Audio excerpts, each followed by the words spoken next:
Hey, Jarrett. My name is Jeff Yalden. Listen, I met your mom recently. I've been working with young bloods for some 30 years on mental health and suicide intervention and suicide prevention. I don't know a lot of your story. Your mom shared me very little. 24 years old, you have a job that you really like and they like you. That's awesome. Growing up today, 24 years old, I think this is a tough time. It's a tough age.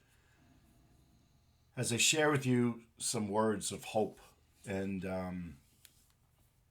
unconditional support, I don't want to lecture. I want to just share my heart with yours, and I hope you understand that.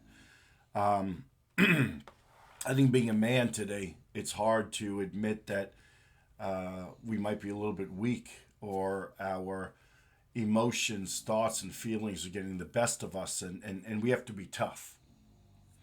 I was a two-time Marine of the Year. I was a three-sport All-State varsity athlete, and I can share with you a lot of my story, but this is more about you, not me. But in my life, around 35 years old, I started to realize that I'm the problem. That it wasn't him or her or this or that, but that it was me. And to be honest with you, that was a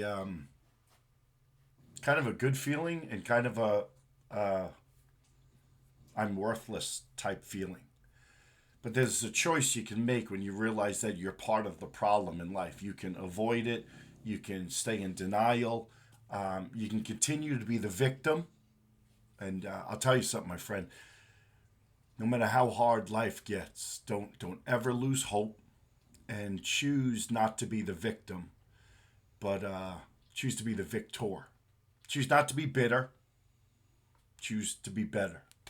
And what you go through in life, one of two things happens: either your wounds are more exposed, or you build muscle. But in order to build that muscle, you and I have to acknowledge that we're the problem, and then it's all right. What are you going to do about it? And for me, the first thing all right, well, if I'm the problem, that means that I can now be the solution. All right, so now I'm the solution. What am I going to do? First thing, make a doctor's appointment. Check in with the doctor. Let the doctor know the thoughts and feelings I'm having, and be honest. When I started getting honest and more transparent and more vulnerable, my life changed. Love is not love until love is willing to be vulnerable with the people that you love in your life. It could be your family, it could be a friend, a girlfriend. That's one of the best things that ever happened to me. And I don't like to call it mental health, I like to call it mental hydration. 5 out of 5 people have physical conditions. Well, 5 out of 5 people also have mental health. I'm sorry, not necessarily physical conditions, but physical health. And those same 5 out of 5 also have mental health. Mental health, hydration is as simple as, getting up in the morning with a purpose, or getting up in the morning with, hey, I'm ready to go. Getting ready for a game, getting ready for work. So, as I mentioned, purpose, I think it's one of the things that when we get sad or depressed and we start thinking, especially 24 years old, what is my purpose? Am I going to be a mechanic the rest of my life? I went to college for this, but I don't really like this, but what am I going to do? I'm 52 years old and I'm still trying to figure out my purpose, but what I'm doing seems to fulfill my heart. Because when it comes down to success in life, I mean, Jared, what is success? Really? Is it money? Is it a boat, a second home? Is it having a family and going on vacations? I think success to me is my life meaningful? Is my life fulfilling? And number 3, is my life rewarding? So let's talk about a purpose. Initially, I think purpose in life is for you to wake up and to give your life purpose. And on the way to that, here's what I encourage you to do, and what I do and what I think is important every day as I wonder what my purpose is. I'm going to tell you right now, Jarrett. I think it's very simple. You wake up, you get up, you dress up, and you show up. Imagine that. That's it. That's starting life with a purpose. And then if you show up on time and you show up with a little pop in your step, you're engaged, you're having a purpose in life that is bigger than you when you start thinking and serving and helping other people, it's a game changer. And you go to work every day wanting to learn more. And so you might be thinking, yeah, but Jeff, I'm 24. Like, do I want to be a mechanic the rest of my life? Why not? I think the service industry is one of the greatest places to be. We all drive cars. We all need help. In cars today, I think you need like a bachelor's degree. You keep needing certificates and education to be able to work on some of these cars that you got to work with. And so you're serving a purpose that is bigger than you. I think I bring my car to you just like I brought my Range Rover in. I just picked it up for service. Car's running good. And all of a sudden I turn it on. And now the check engine light's on. Now I got to bring it all the way back. I'm not upset, but these are little things that I think they should check before they deliver the car back to me. Nonetheless, I know that I'm going to bring it back. They're going to do a diagnostic check. They're going to fix it. I'm happy. I can't do it myself. I'm very grateful for those that electrician, plumber, mechanic. We've got first responders, police officers, firefighters, paramedics, our teachers, our nurses, our doctors. Why is a mechanic will not considered a first responder but given the same respect? You know what? It's not what the world gives you, it's what you give yourself. And so I need you to value whatever it is that you're doing.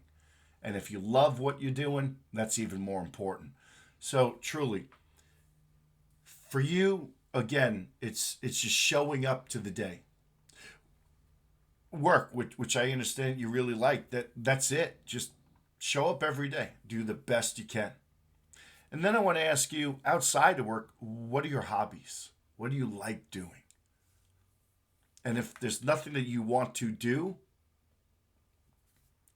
that might be a situation of sadness, loneliness, isolation, and that needs to be checked into.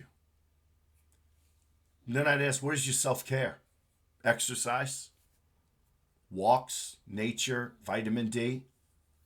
That means like you take care of yourself. You do things that you like to do that kind of fill your soul. And you got to figure that stuff out. And so that's what I would strongly recommend. I don't know if you're having any mental health conditions or not, but I'll tell you, if you're feeling down or depressed, anxious, if you're living with thoughts and feelings of hurting yourself or anyone else, that's a major red flag. And I'd encourage you to figure this out with your doctor. Listen, it's okay to not be okay. But it's not okay to not be okay and to not do anything about it. So I'm going to ask you, what are you going to do about it? What are you going to do about it? And I trust that you're strong enough to have the courage to be vulnerable and transparent and do something about it. Listen, again, I can share a lot of my story, but that's not important right now. But what I can tell you is that when I found out that I was a man living with mental health conditions, my life changed. It significantly changed. I realized that I can be the solution. I took action and I took it seriously. I started medication. Jarrett, I'll tell you, I don't tell many people this, but I'll be on medication the rest of my life. I like me on medication. I do not like me off medication. And so you got to find the right medication that will work with you. And you have to invest in it as much as the doctor. It's okay to take medication. You take medication if you had high blood pressure. If you went in and you were having a surgery like back surgery, you'd be taking medication to deal with the pain. If you ever had kidney stones, you'd be taking medication to deal with that pain. It's okay to take medication, man. But I think medication without therapy at first is irresponsible. So I know that you had a counseling appointment. The first one, second one is always like just getting to know each other. It's kind of gives therapy a bad. Say, well, this is stupid. We're not even getting into anything. And Jarrett, sometimes it gets worse before it gets better. But trust in it, because you can live every day a very healthy and fulfilling life. But you have to acknowledge what might be wrong, accept it, and do something about it. And that's trusting the process. You're already in with the counselor. It takes about 3 or 4 months to get in with one. Be patient in the process. But brother, I'm telling you, stay with it. And the counselor works for you. So if this one you're not connecting with after 4 or 5 sessions, find someone else.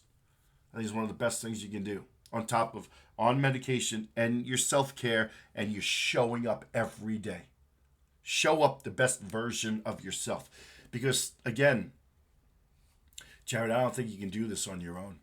I know I can't. We all need love, support, encouragement, and people in our lives that can be non-judgmental and unconditional in their support of us.